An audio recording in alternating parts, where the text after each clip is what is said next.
지난주에 설교를 기억을 하시면요, 제가 마태복음의 특징을 말씀을 드리면서 이 마태복음의 주제 본문이 어딜까라고 하면 좀 뜻밖일 수 있지만 마태복음 13장 52절일 것 같다라고 제가 좀 말씀드렸었죠. 다시 한번 그 구절을 읽어볼게요. 마태복음 13장 52절. 예수께서 이르시되 그러므로 천국의 제자된 서기관마다 마치 새 것과 옛 것을 그 곳간에서 내오는 집주인과 같으니라. 천국의 제자가 된 서기관.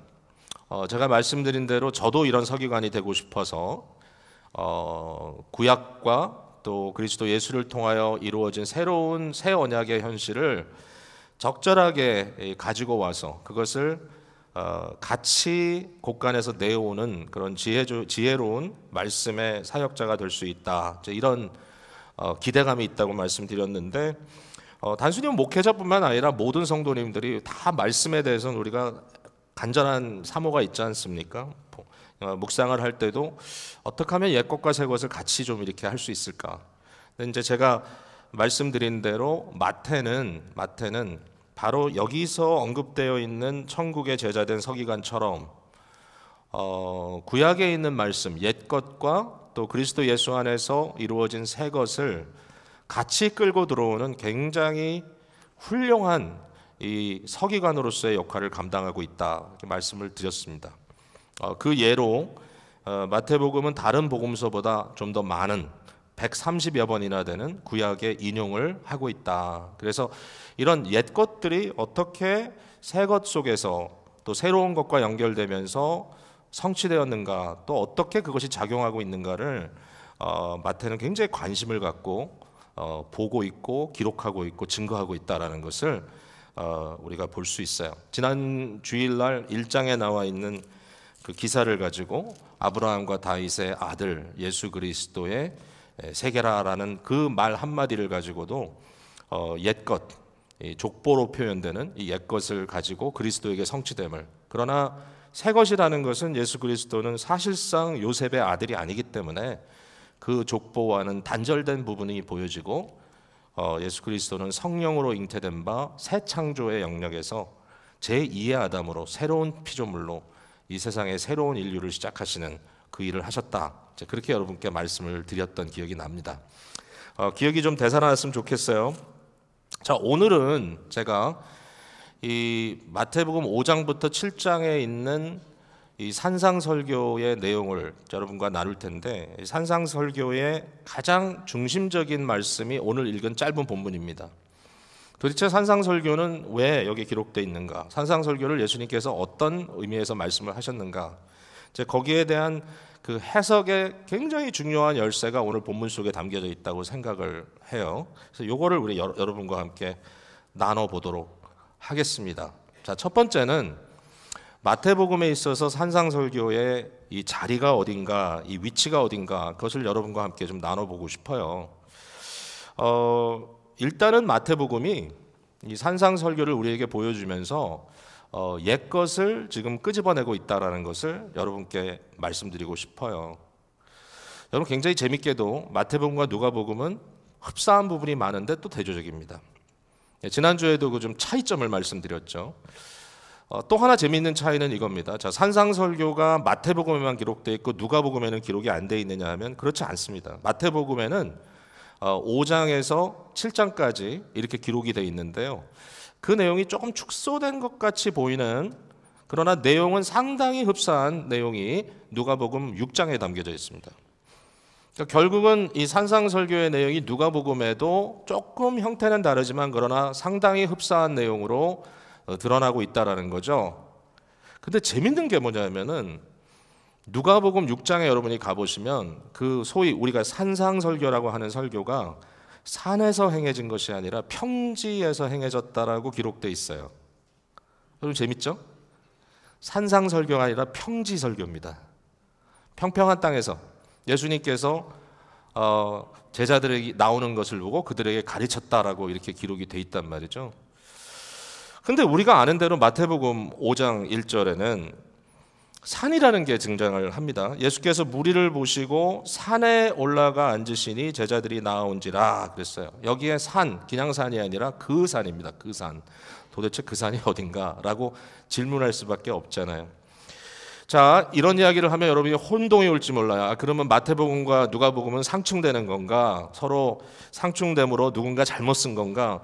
뭐 그렇게 생각할 필요는 없어요. 이제 한 가지는 비슷한 설교라도 두 번 하실 수 있는 거니까 뭐 상관이 없는 거고, 또 한 가지는 마태복음이건 누가복음이건 저자의 의도가 깔려 있다라는 겁니다. 예, 어떤 의도로 지금 이걸 쓰고 있느냐가 사실은 그런 포인트를 통해서 드러나기 때문에 이 말씀을 읽고 있는 저희들에게는 너무나 흥미로운 거예요. 무엇을 소환하고 있는가? 무엇을 끄집어내고 있는가? 여기서 그 산이라는 산은 어떤 산인가? 이제 생각해 볼 수 있는 거죠. 마태만 하고 있고 아무도 하고 있지 않는 것 중에 하나가 뭐냐면은 마태복음에서만 예수님이 어린 시절에 피난 가셨다가 애굽으로 피난 가셨다가 돌아왔다고 하는 기사가 나옵니다.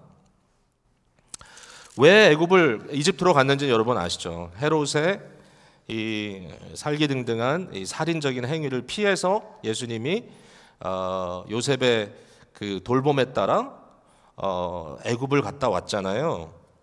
근데 그 사건을 기록하면서 마태는 호세아에 나와 있는 한 구절을 인용합니다. 자, 이런 얘기입니다. 애굽으로부터 내 아들을 불렀다. 애굽으로부터 내 아들을 불렀다라고 하는 말이 성취되기 위함이다. 이제 이렇게 마태는 얘기했어요. 이 구절은 호세아에 나오는 구절인데요. 이런 거예요. 하나님께서 이스라엘 백성들을 출애굽시켰잖아요. 애굽으로부터. 그 내 아들로 불렀어요. 뭐 아들로 부르기도 하고 어떤 구절을 보면 연인으로 불렀다고도 하고. 그러니까 호세아는 이처럼 언약 백성으로 불렀음에도 불구하고 저들이 하나님을 배반했다라고 하는 내용을 담고 있단 말이죠. 근데 그 구절, 똑같은 구절을, 구약의 이스라엘에게 해당되는 구절을 마태는 예수님께 적용하고 있습니다. 왜 그럴까 도대체? 왜 예수님이 구태여 애굽까지 갔다가 오셔야만 했는가? 예수님이 애굽을 갔다 돌아온 사건 이후에 기록되고 있는 것이 이제 3장으로 넘어가면서 세례 요한이 요단강에서 세례를 베푸는 장면입니다. 세례 요한의 세례는 여러분 많이 알고 계시죠? 근데 거기에 예수님이 세례를 받으십니다. 세례 요한이 자기에게 나오는 그리스도를 향하여 왜 당신이 나에게 세례를 받으려 하십니까? 내가 도리어 당신한테 세례를 받아야 되는데 세례 요한은 알았잖아요. 근데 그때 거기에 대해서 주님께서 하시는 말씀이 모든 의를 이루기 위하여 그대로 하라. 여기에 예수님께서는 뭔가 중요한 어떤 사건을 다시 소환하고 있는 겁니다. 마태는 이것을 굉장히 의도적으로 기록하고 있어요. 결국 뭐죠? 여러분, 구약 이스라엘 백성들이 하나님께서 출애굽시킬 때 제일 먼저 지나갔던 관문은 홍해라고 하는 물을 가르고 모세와 함께 세례를 받았던 사건입니다. 그 사건에 대해서 사도 바울은 세례였다라고 그걸 분명히 증명하고 있죠. 우리가 그리스도 안에 세례를 받은 것처럼 모세 아래 모세와 함께 이스라엘 백성이 홍해에서 세례를 받았다. 홍해를 가르고 나온 사건. 예수님께서 성령의 강림을 경험하시고 성령의 이끌림을 받아서 그 요단강에서부터 세례를 받으시며 나오시는 그 장면이 구약의 그 사건을 지금 불러내고 있다라는 거죠. 거기서 끝나면 재미가 없잖아요. 그 다음에 곧바로 예수님을 성령이 이끌어서 어디로 가냐면 광야로 갑니다.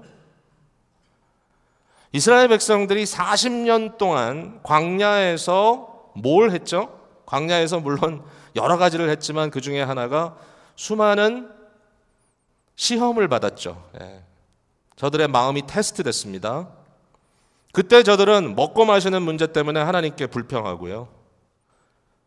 그들은 과연 하나님이 우리를 위하시냐라는 질문을 가지고 하나님을 시험했고, 그들은 하나님만 섬기지 못하고 우상 앞에 절했습니다. 그래서 결국 그들은 망했죠, 한마디로. 뭐 그러한 어떤 그 결과론적인 것이 가나안 땅에서도 이루어지지만 어쨌든 그 출애굽 사건 그 40년의 광야 생활이 그런 굉장히 중요한 의미를 담고 있다는 거죠. 근데 예수님은 어땠습니까? 세례를 받으시고 곧바로 성령의 이끌림을 받으셔서 어디로 갔죠? 광야로 나갔어요. 40일. 마태가 기록하고 있는 겁니다. 40일은 40년을 상징하는 거죠. 이거 뭐 no doubt about it. 그건 뭐 의심할 여지가 없습니다. 아주 의도적입니다. 40일 굶으신 예수님께서 세 가지의 시험을 받으시죠. 그 시험은 구약 이스라엘에 받은 시험과 동등합니다. 예수님께서 그 시험을 어떻게 이기셨나요? 이것도 재밌죠. 바로 모세의 설교가 담겨져 있는 신명기의 말씀을 3번 인용하면서 사탄의 유혹을 쫓아냅니다. 너무 흡사하죠, 지금 내용이. 왜 그럴까? 도대체 뭐를 하시는 걸까? 자, 보세요. 구약의 이스라엘은 실패했어요. 그러나 그리스도 예수는 성공하고 계세요. 구약의 이스라엘은 결국은 언약의 범주에서부터 이탈했어요. 그러나 그리스도 예수는 끝까지 언약 안에서 신실하십니다. 그리스도는 새로운 이스라엘이다. 새로운 이스라엘의 중보자다. 예수 그리스도를 통하여 뉴 이스라엘, 새로운 이스라엘이 지금 시작되고 있다. 새로운 출애굽 사건이 벌어지고 있다. 근데 이 새로운 것을 말하기 위하여 옛 것을 끌고 들어올 수밖에 없는 이 마태의 마음을 우리가 좀 이해해야 된다는 거죠. 자, 그러면 그 다음에 벌어지는 사건이 산상설교인 거죠. 왜 산이냐? 왜 그 산이냐? 뭐 여러분 이제 좀 감이 올 거예요. 아, 시내산 얘기구나. 모세가 시내산에서 하나님의 율법을 받았던 그 사건이 여기서 소환되는 겁니다. 여러분 산상설교를 들여다보면요, 이 산상설교가 느닷없는 얘기들이 아니에요. 예수님께서 그 유명한 8복을 말씀하셨잖아요. 8개의 복. 예수님께서 그것을 잘 연결시켜가지고 정말 멋진 시적인 그런 내용이 담겨져 있는 것은 사실이지만, 이 8복이라고 하는 내용은 우리가 시편에서, 우리가 이사야 선지서에서 그리고 잠언서에서 이미 발견할 수 있는 내용들을 주님께서 끌어내셔가지고 사용하고 계십니다. 그뿐만이 아니죠. 오늘 읽은 본문 이후에 바로 그 율법, 그죠? 십계명의 내용들을 중심으로 해가지고 주님께서 그 의미를 재해석해 주십니다. 여러분 성경 보시면 다 나와요. 21절에 살인하지 말라, 옛사람에게 그렇게 말했다는 거죠. 27절에 또 간음하지 말라 했다는 거죠.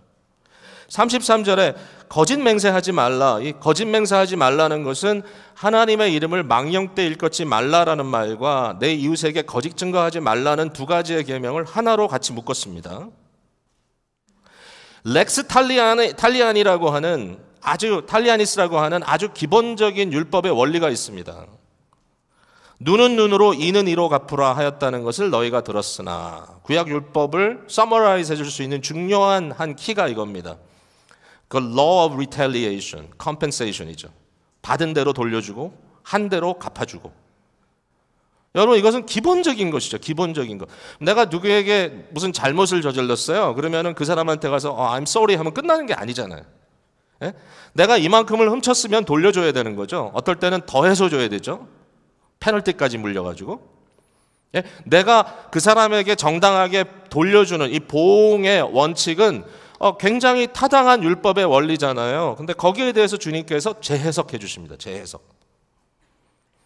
43절에 보면 내 이웃을 사랑하고 내 원수를 미워하라. 내 이웃을 사랑하라는 말씀은 레위기 19장 18절에 나오는 구약의 중요한 가르침입니다. 주님께서 말씀하셨죠. 2개의 대강령. 예? 너의 하나님 여호와를 너의 마음과 뜻과 힘을 다하여 사랑하라. 유일하신 하나님을. 두 번째는 내 이웃을 내 몸과 같이 사랑하라. 그거 그냥 그대로 송환하신 겁니다. 그 말씀을. 그런데 내 원수를 미워하라 하였다는 것을 너희가 옛날엔 들었다. 이게 무슨 얘기인가 하면은, 예전 사람들의 문제는 뭐냐면 이웃이라고 하는 이 경계가 좀 달랐다는 거예요. 저들에게는 내 것은 이웃입니다. 이스라엘은 이웃입니다. 그러나 이방인들은 원수인 것이죠. 요거만 사랑하면 돼. 요거만 위하면 돼. 저거는 미워해도 돼 라고 생각했다면 우리 주님께서는 그게 하나님 마음이 아니다. 만약에 이것이 이웃이고 이것이 원수라면 주님께서는 이렇게 하는 겁니다. 이웃의 범주를, 바운더리를 다시 그려주는 겁니다. 내 원수라도 사랑하라. 내 원수도 이웃으로 품어라. 이 말씀을 지금 하고 계신 거죠. 이 재해석의 말씀들로 주어져 있다라는 거예요. 율법을 재해석하시는 우리 예수님의 이 말씀을 들여다보면 결국 율법이라는 것은 삶이거든요. 삶. 그렇죠? 삶. 이 라이프를 에틱스, 윤리라고도 하지만 이 삶을 내가 어떻게 살 것인가. 구약의 그 옛 언약 속에 하나님께서 이러한 삶의 모습을 보여주셨다면 그 삶의 정신이 뭔가, 도대체 그 핵심이 뭔가라고 하면 주님께서 산상설교를 통해서 저는 굉장히 클리어하게 말씀해 주신다고 생각해요. 하나는 뭐냐면은 율법의 정신은 하나님의 마음이라는 거예요. 하나님의 마음. 하나님의 백성이 세상에서 하나님의 마음을 비춰내라. 예? 반사체잖아요. 반사체. 하나님의 그 태양과 같이 이 비춰내시는 하나님의 그 위대하고 아름다운 그 의로우신 성품을 너희가 세상을 향하여 비춰내라 이거죠. 그러니까 성품에 대한 얘기. 자, 이게 어디 나오냐면 5장 45절에 분명하게 등장을 합니다. 5장 45절 같이 한번 읽어볼게요, 여러분. 시작. 이같이 한즉 하늘에 계신 너희 아버지의 아들이 되리니 이는 하나님이 그 해를 악인과 선인에게 비추시며 비를 의로운 자와 불의한 자에게 내려주심이라. 하나님이 이렇다는 거예요. 너희도 그렇게 하라. 48절에 나오죠. 그러므로 하늘에 계신 너희 아버지의 온전하신 같이 너희도 온전하라. 아버지의 마음을 품어라. 자, 그 다음에 또 하나가 있다면 바로 7장으로 넘어가서 12절에 나오는, 여러분이 너무나 잘 아는 거예요. 뭐예요? 네가 받고자 하는 대로 하라는 거예요, 남에게. 7장 12절 같이 한번 읽어볼까요? 시작. 그러므로 무엇이든지 남에게 대접을 받고자 하는 대로 너희도 남을 대접하라. 이것이 율법이요 선지자니라. 예수님께서 정신을 다 여기서 이제 풀어 헤쳐 주신 거예요. 모세가 하나님의 율법을 받아서 백성들에게 전달했다면 예수님은 율법을 주시는 자요, 율법을 재해석하시는 자요, 율법의 주인이 되셔서 지금 연결을 해주십니다. 근데 굉장히 흥미로운 부분은 뭐냐면 이거죠. 구약의 율법은 말 그대로 글자입니다. 문자, letter입니다. letter. 우리 바울 사도가 그런 얘기했죠. 문자는 죽인다 그랬어요. letters kill. 왜 죽이냐? 결국 그것이 할 수 있는 것은 소망이 아닌 거예요. accusation. 너희가 이렇게 해야 되는데 못한다라고 하는 죄를 인식하는 그러한 일에 율법은 사용받고 있다라는 거예요. 그러니까 이 레터를 보았을 때 우리가 어떤 소망을 느끼기가 참 힘들어요. 아우 참 힘들다. 이걸 어떻게 하지? 라는 생각이 들 수 있고. 근데 중요한 건 뭐냐면 그리스도 예수는 뭐냐면은 말씀이 육신을 입으신 거예요. 말씀이 육신이 되셨어요. 그러니까 레터이 아니라 인격이에요. 말씀이 육신이 되셔서 그 사람으로 인격체로 우리에게 완성된 모습을 보여주신 거예요. 우리는 율법의 문자를 들여다보는 사람들이 아니고요. 율법의 문자를 들여다보는 유일한 이유는 예수님을 recognize 하기 위해서, 예수님을 인식하기 위해서 보는 거고요. 실제로 우리는 인간이신 그리스도를 봅니다. 이 인간이신 그리스도는 완벽한 율법의 성육신입니다. 완전히 성취하셨어요. 여기에 지금 대단한 변화가 있고 그리스도를 통하여 율법의 정신이 우리에게 그대로 이해되었을 때 우린 단순히 글자로, 문자로 보는 것이 아니라 예수 그리스도라는 인격체를 보고 있다는 거죠. 이런 변화들이 이루어지고 있고 이것이 바로 마태복음이 말하고 싶어하는 산상설교의 중심이라는 겁니다. 여러분. 자, 이제 굉장히 중요한 거 하나 커버했어요. 그러면 예수님께서 왜 오셨다고 말씀을 하셨냐? 이제 옛것을 좀 더 우리가 확실하게 얘기해 보겠습니다. 옛것을 완전하게 하려 오셨다 하는 거예요. 예수님께서는 옛것을 완전하게 하려 오셨다. 오늘 본문으로 갑니다. 17절, 5장 17절. 내가 율법이나 선지자를 폐하러 온 줄로 생각하지 말라. 폐하러 온 것이 아니요 완전하게 하려 함이라 그랬습니다. 예수님은 구약의 율법과 선지자를 내가 없던 일로 하려고 온 것이 아니다. 그것을 파괴하려고 온 것이 아니고 그것을 없애려고 온 것이 아니라 그것을 완전하게 하려고 왔다. 여러분 여기 완전이라는 말을요, 저는 좀 더 그림처럼 볼 수 있는 단어로 바꾸겠습니다. 영어 단어가 도움이 되는 것 같아요. 똑같은 의미인데요. 우리가 완전하다는 말은 뭔지 몰라도 좀 추상적으로 들리죠. 그런데 영어에는 이 단어를 뭐라고 썼냐면 성취라는 단어로 사용하고 있어요. 어떻게? fulfill입니다. fulfill. full은 가득 차다는 것이고 fill은 채웠다는 얘기잖아요. 예수님께서 왜 오셨느냐? 율법과 선지자를 없애기 위해서 온 것이 아니라 나는 율법과 선지자의 모든 기대와 모든 요구를 가득 채우러 왔다라는 말씀인 거예요. 여러분 이렇게 한번 생각해 주시면 좋겠어요. 구약의 율법은요, 구약의 이 언약적 요구는요, 마치 큰 그릇 같아요. 큰 그릇. 구약에 살았던 사람들의 삶을 보면은 이 그릇을 자기의 의로 채우려고 하는, 순종으로 채우려고 하는 그러한 노력이 보입니다. 가상하죠. 최선을 다한 거예요, 어떤 사람은 정말. 근데 그 결과에 와서 항상 실패를 구합니다. 다윗도 물론 그랬지만요, 무엇보다도 이 율법의 중요한 중재자라고 얘기하는 모세도 결국을 하나님을 신뢰하는 데 실패했기 때문에 가나안에 들어가지 못했다라고 스스로 증거하고 있어요. 모세도 못 채웠어요. 아론도 못 채웠어요. 이스라엘 백성들은 물론 못 채웠어요. 저들의 삶을 보면 마치 말라버린 그릇 그 바닥에 조금이라도 건져낼까 박박 긁어내는 듯한 그런 느낌으로 볼 수밖에 없어요. 그래서 힘들어요. 이건 불가능하다. 이건 안 된다. 절망입니다. 근데 예수 그리스도께서는 이렇게 얘기하시는 거예요. 그 율법의 요구, 그 그릇을 나는 가득 채우러 왔다는 거예요. 인류 역사상 유일하게 율법의 요구를 채운 분은 예수 한 분뿐입니다. 여러분. 그리스도 예수께서 이 땅에 오신 이유는 바로 구약의 그 모든 기대와 목적을 이루러 왔다. 그래서 내가 그 율법이라고 하는 이 삶의 그릇을 내가 순종으로 가득 채웠다는 거예요. 완전히 채웠습니다, 여러분. 어느 누구도 거기다 한 방울 더 할 수가 없어요. 우리 그걸 인식해야 돼. 예수님께서는 새로운 아담으로 오실 뿐만 아니라 새로운 이스라엘로 오셨고 새로운 창조의 영역일 뿐만 아니라 새로운 출애굽의 영역에서 그 모든 일을 완벽하게 성취하심으로 말미암아서 우리의 구원자가 되셨다는 거예요. 이게 도대체 우리에게 무슨 의미가 있는가? 여러분, 예수님은 나는 율법을 폐하러 온 것이 아니고 채우러 왔다. 그러므로 우리 주님께서 말씀하시기를 율법의 1.1획도 결코 없어지지 않는다. 내가 폐하지 않겠다. 왜? 우리 예수님은 1.1획도 완전히 이루셨기 때문에. 그 여기 나오는 얘기잖아요. 내가 그걸 위해 왔다. 100% 완전히 채우기 위해서 왔다. 여러분, 저는 이제 이걸 이렇게 봤으면 좋겠어요.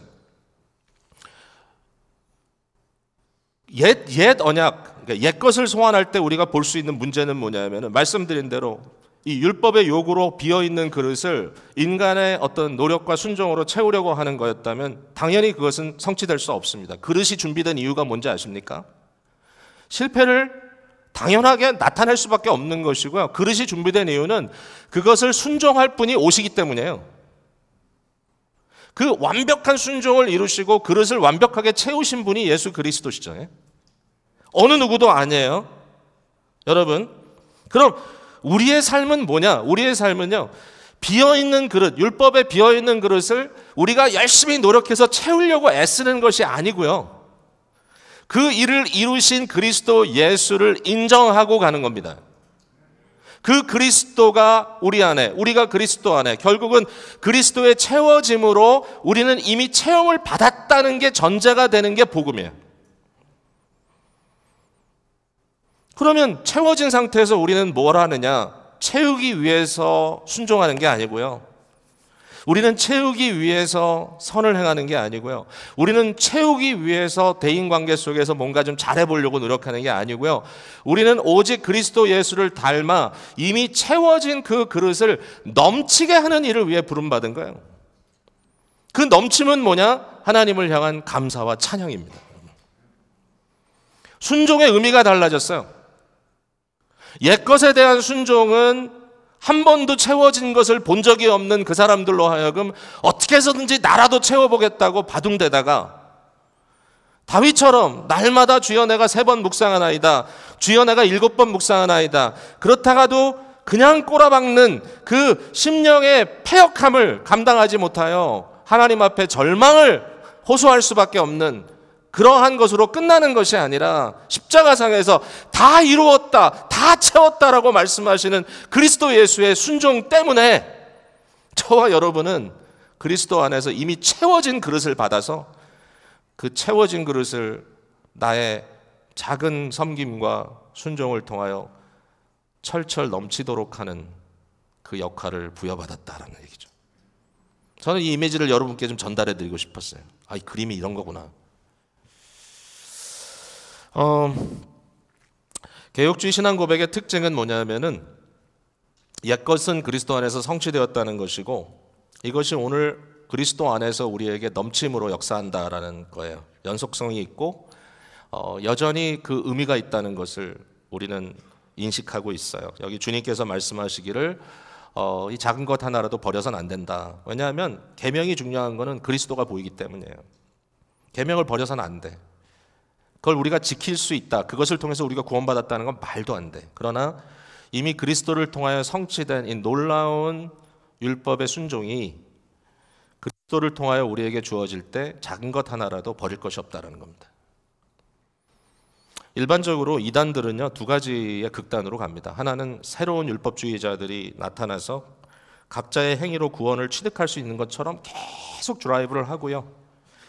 그렇게 안 할 때 엄청난 죄책감을 심고 엄청난 수치심을 줘가지고 어쩔 수 없이 목숨을 내어놓고라도 순종하지 않으면 버틸 수 없도록 만들어서 자기의 세력을 불려갑니다. 이단이 하는 짓입니다. 반면에 어떤 이단은 아주 반율법주의자입니다. 반율주의자. 아무런 규율도 아무런 형식도 아무런 윤리도 필요 없다고 얘기합니다.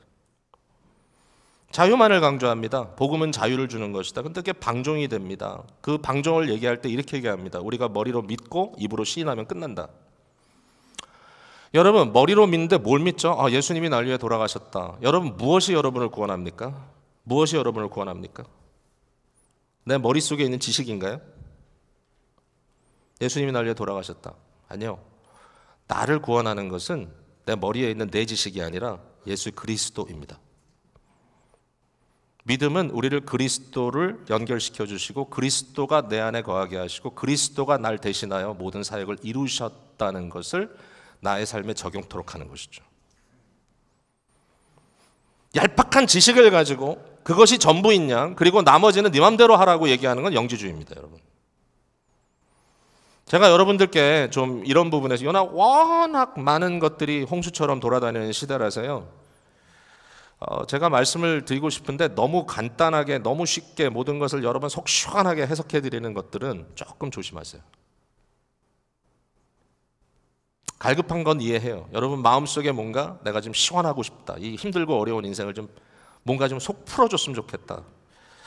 저 나름대로 노력하고 있는데, 근데 균형이 깨져버린, 완전히 한쪽으로 치우쳐버린 이단적인 사조를 가지고 뭔가 여러분의 마음에 위안을 주려 한다면 저는 그건 옳지 않다고 생각합니다. 도리어 유일하게 우리에게 진정한 위로를 주실 수 있는 분은 예수님, 그분 한 분뿐입니다.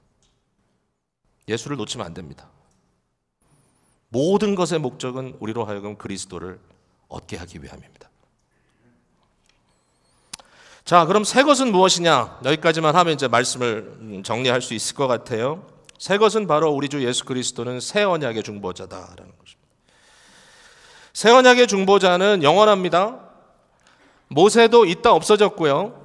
옛 율법은 어쩔 수 없이 끝에 어떻게 되죠? 바벨론 포로기에 끝이 없는 흩어짐. 잃어버린 이스라엘의 양들처럼 결국은 흩어질 수밖에 없는 그러한 상태가 되고 말았죠. 마태복음의 역사 해석입니다. 1장에 나온 대로 예수 그리스도께서 오시기 전까지 아직도 바벨론 유배기에서 우리는 빠져나오지 못했다.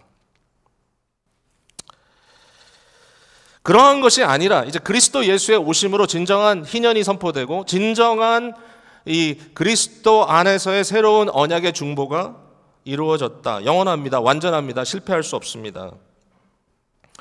이미 주님께서 이루어 주신 이 놀라운 순종의 이 역사가 우리에게 전가됩니다. 이게 중보자이시기 때문에 그렇습니다. 하나님과 우리 사이에 그리스도의 채워지심이 먼저 나타납니다. 우리는 그 안에서 그리스도의 순종에 우리도 같이 따라갑니다.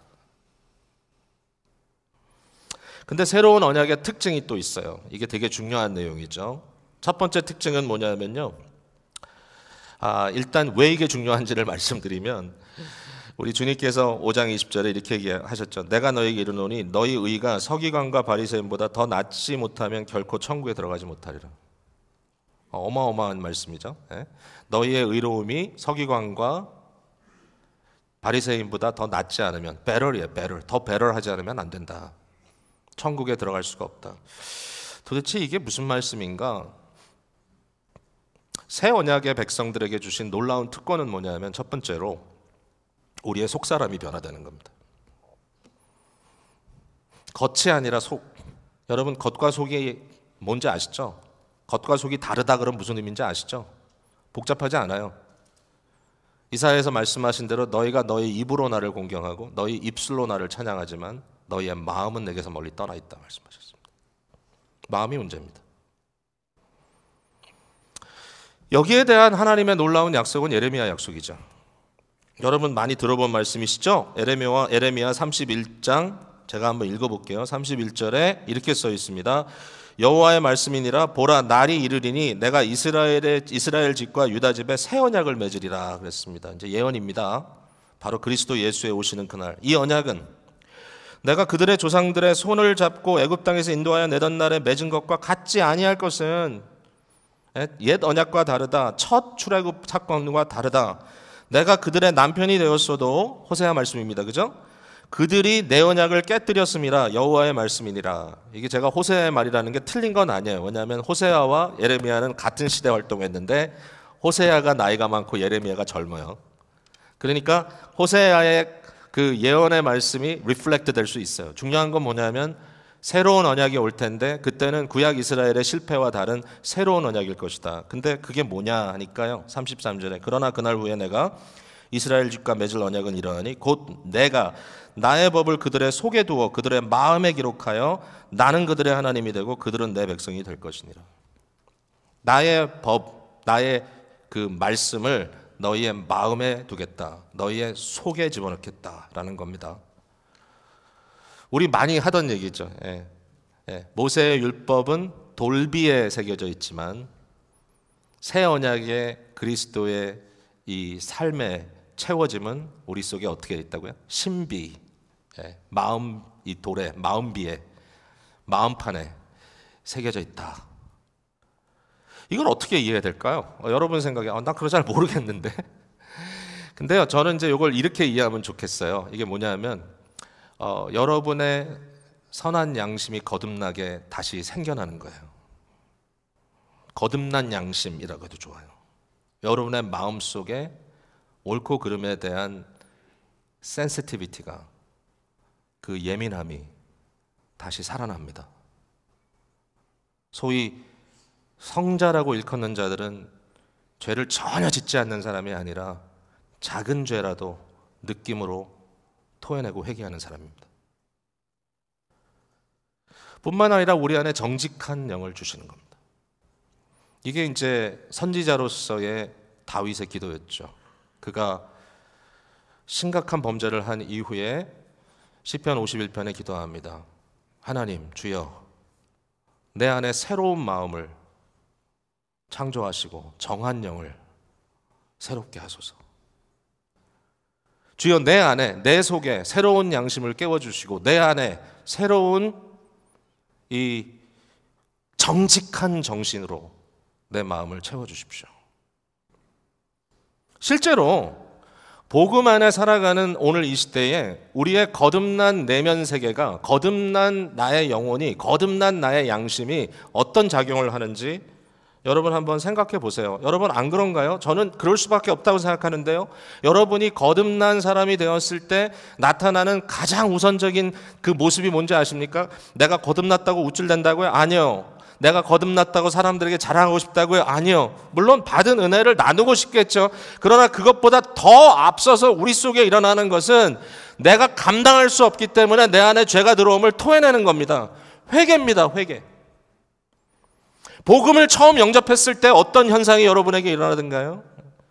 여러분의 양심이 거듭났을 때 무슨 일이 벌어지던가요? 하나님의 말씀이 깨달아졌을 때 제일 먼저 우리 속에 나타나는 현상은 내 속에 있는 죄를 토해내는 겁니다.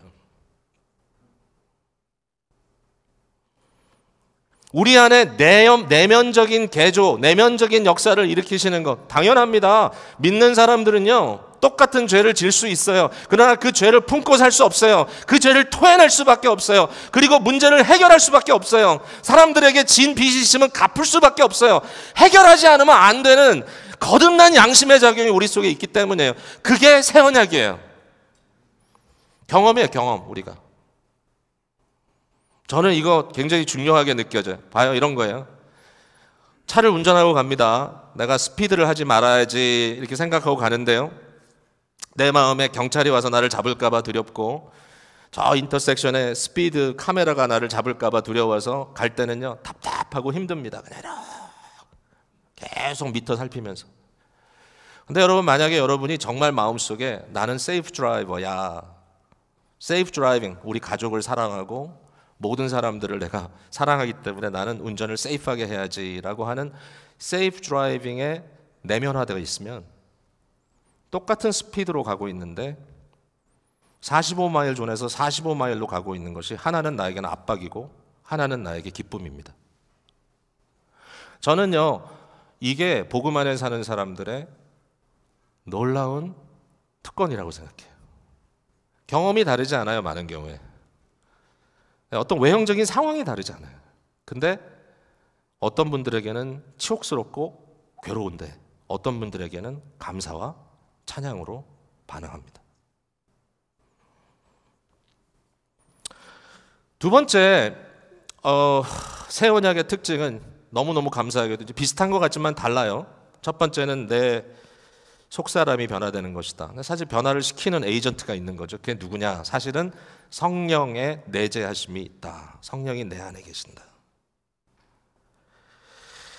에베소서 3장에 보면 이 내용을 이제 바울 사도가 에베소 교회 성도들을 향하여 이제 그 내용을 풀어주는데, 제가 오늘은 이게 본문이 아니니까 그 얘기를 다 할 수는 없는데, 그러나 이제 중요한 포인트만 말씀을 드릴게요. 성령의 역사가 우리 속에 있다는 거예요. 그 성령은 어떤 영입니까? 예수 그리스도를 죽은 데서 부활시킨 영입니다. 그 성령은 어떤 영입니까? 새로운 창조의 영역에서 예수 그리스도가 잉태되어 성육신으로 오시도록 한 것이 성령입니다. 그 같은 성령께서 저와 여러분의 속사람을 강건케 하십니다. 우리 안에 오셔서 하신 일이 뭐냐면은 이런 거예요. 거기 보면 이렇게 써 있어요. 예수 그리스도의 사랑이 우리 마음에 뿌리 내리게 하며, 마음 속사람에 그리스도의 사랑이 뿌리를 박습니다.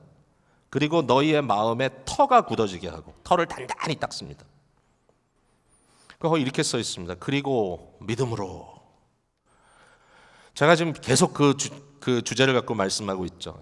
성령께서 우리 속에 역사하셔서 우리를 거듭나게 하시고 우리의 속사람을 새롭게 하시는 증거가 뭐냐? 우리에게는 믿음이다. 그 믿음을 통하여 우리는 그리스도를 보고 그리스도를 믿고 그리스도를 의지하고 그리스도를 따르게 하는 것이죠. 그 믿음으로 말미암아 어떤 일이 벌어진다고요? 자, 오늘 요절이기 때문에 여러분 다 보이시죠? 같이 한 목소리 읽어봅니다. 시작. 믿음으로 말미암아 그리스도께서 너희 마음에 계시게 하시옵고. 야,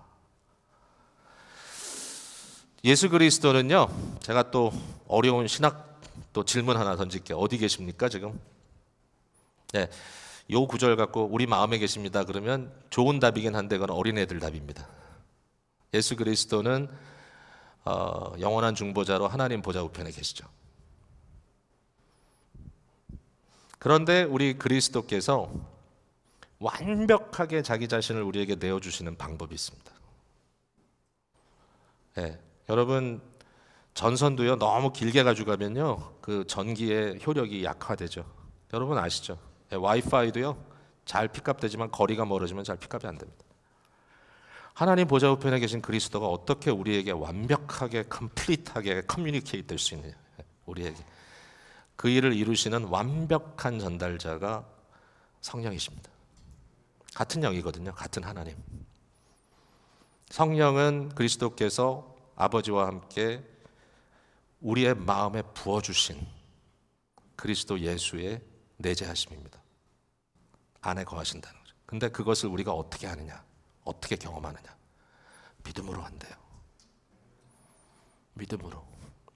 성령께서 거듭나게 하심으로 우리 속에 생겨진 이 센스를 가지고 믿음으로 우리는 꾸준히 뭘 보냐면 내 안에 그리스도가 계신 것을 경험합니다. 그 그리스도가 뭘 하셨다고요? 율법의 요구를 다 채우셨습니다. 우리의 삶은, 우리의 거듭난 삶은 어떻게 해서든지 내가 좀 잘해보려고 바둥바둥거리는 것도 아니고요, 메마른 그릇 바닥을 벅벅 긁는 그러한 다급한 행위도 아니고요, 거듭난 저와 여러분의 삶은 이미 가득 채우신 그리스도 예수를 내 안에 모시고 그가 하고자 하는 일들, 그 마음을 가지고, 바울사도가 말하죠. 누가 그리스도의 마음을 알았느냐? 우리가 그의 마음을 가졌노라. 그리스도의 가득 채워지심이 우리의 작은 순종 하나로, 우리의 입술의 찬양 한마디로 철철 넘쳐나는 겁니다. 오늘 여러분 예배 드릴 때 주여 주여 주시옵소서, 물론 갈급한 마음 좋아요. 근데 그 달래는 걸 뭘 달라 그러냐면요, 여러분 자꾸 기초부터 가지 마시고 내 믿음이 연약하오니 내 믿음을 더 키워주셔서 내 안에 계시는 그리스도의 역사가 더욱더 놀랍게 불릴 듯 일어나게 하옵소서. 주여 내게 믿음을 주옵소서. 주여 내게 믿음의 은혜를 주옵소서. 믿음은 성장합니다. 믿음은 성장합니다. 어린아이의 믿음도 있고 장성한 어른의 믿음이 있습니다. 믿음이 성장하려면 어떻게 한다고요? 믿음이 은혜가 내게 주어지는 은혜의 방편들을 사용하는 방법밖에 없어요. 게으른 성도로서 끝날 수도 있을 것 같아요. 고린도전서 3장에 나와 있는 대로 구원은 받되 불에서 건져낸 것처럼 구원을 받을 수도 있을 것 같아요. 아예 못 받는다고 한 것보다 훨씬 감사해. 그러나 어린아이가 아니고 세속적인 사람이 아니고 육체에 속한 자가 아니고 오직 영에 속한 자로서 성령의 역사 속에 장성한 자가 되어서 뭘 한다고요? 그냥 유아식만 먹는 게 아니라, 밀크만 먹는 게 아니라 딱딱한 음식을 먹을 수 있는 것. 딱딱한 음식의 핵심은 뭡니까? 예수 그리스도와의 연합입니다. 십자가에 못 박혀진 그리스도를 나의 구주로, 그의 죽음에 연합하고 그의 부활에 연합하고, 그러므로 내 안에 끊임없이 역사하시는 그리스도의 채워지심이 나에게 만족이 되고, 주님 한 분만으로 만족합니다. 그 말은 아무것도 안 하겠다는 게 아니라 이미 나는 채움으로부터 시작합니다. 주님의 의가 나를 채웠고 주님의 사랑이 나를 채웠고 그리스도를 통하여 하나님이 나에게 온전히 임하셨기 때문에 그 놀라우신 은혜로 채움받은 내가 이제는 철철 넘치며 살겠습니다. 죽음이 나를 위협한다 해도, 가난이 나를 위협한다 해도, 나에게 주어진 문제, 해결되지 않는 어려움, 한 가지 확실한 거 있습니다.